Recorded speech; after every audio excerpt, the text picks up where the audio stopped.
I should never have said it. The moment those words slipped out of my mouth, I saw the flicker in Nathan's eyes, a dangerous mix of hurt and something darker. I was standing in front of my mirror, slipping on a red dress for ladies' night, when I laughed and said, maybe tonight I will meet someone better. It was a joke, a thoughtless tease, the kind of thing women say when they want to feel young again. But the silence that followed was deafening. Nathan's jaw tightened, his knuckles tapped against the arm of the couch, and for the first time in 30 years of marriage, I felt as if my husband was not just my husband, he was a stranger measuring my worth. I thought he would brush it off. I was wrong.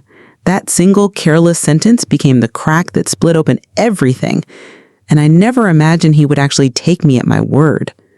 Before I dive deeper into this story, I want to take a moment to thank every single one of you who has subscribed to this channel. Your support means more than you know. To my new viewers, and to those who have been returning but are yet to hit that subscribe button, please know that your subscription is the fuel and energy that powers this channel. I cannot wait for you to become part of this growing family. Do not forget to engage, drop your thoughts in the comments, and share this video if the story touches you. Now, let us get back to where it all began.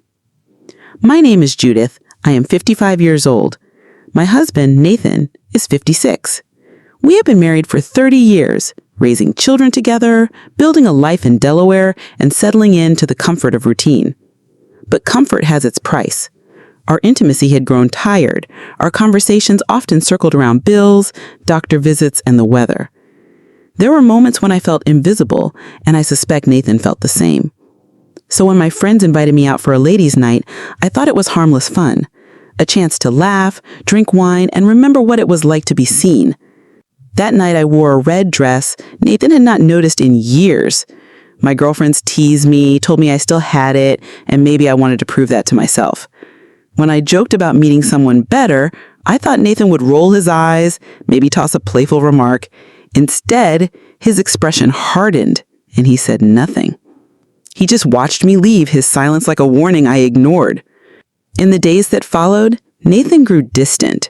He began dressing sharper, spraying cologne I had not smelled in decades, and spending longer hours outside the house. His phone, once left on the counter, now rarely left his pocket. At first, I told myself it was my imagination. But then I remembered the look he gave me that night, the one that said, if you want to play games, I can play them too. And that was the beginning of the unraveling. It started with small things. Nathan buying new shirts, shaving more often, and even joining a gym. At first, I wanted to believe it was for us, that maybe my joke had shaken him into wanting to rekindle what we had lost. I told myself he was trying to win me back, to remind me of the man I fell in love with. But late at night, when his phone screen lit up in the dark, when he smiled at messages he did not share, the hope inside me twisted into suspicion. One evening, I reached for his phone while he was in the shower, my heart pounding so hard I thought it might betray me. The screen was locked, something he had never bothered with before. That lock was louder than any message I could have read. It told me that Nathan had secrets, and they were not mine to know anymore. Our marriage shifted into something I barely recognized. When we argued, his voice carried an edge of bitterness, as if he had been waiting for a chance to cut me down.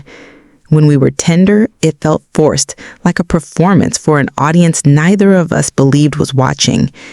And yet, there were moments when I caught him staring at me, his eyes burning with a mix of desire and resentment.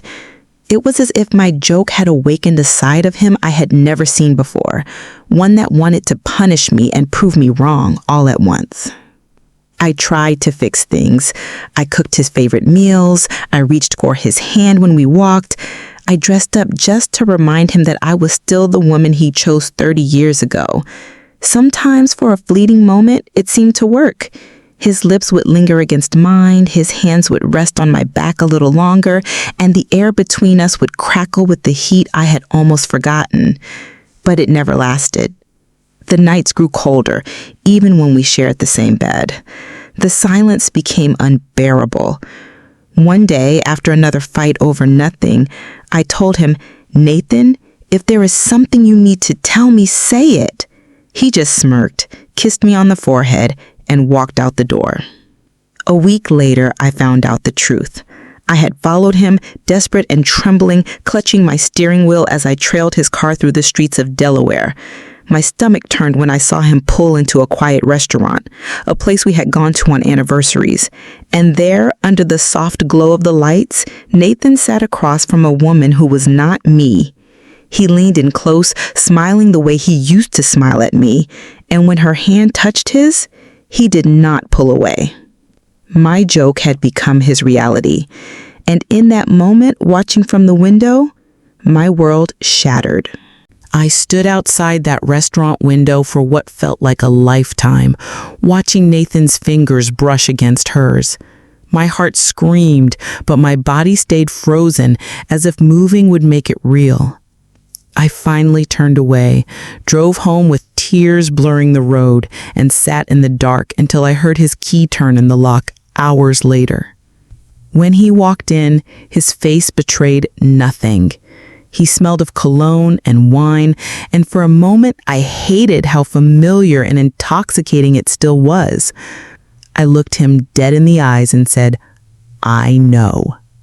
He did not pretend. He did not deny it.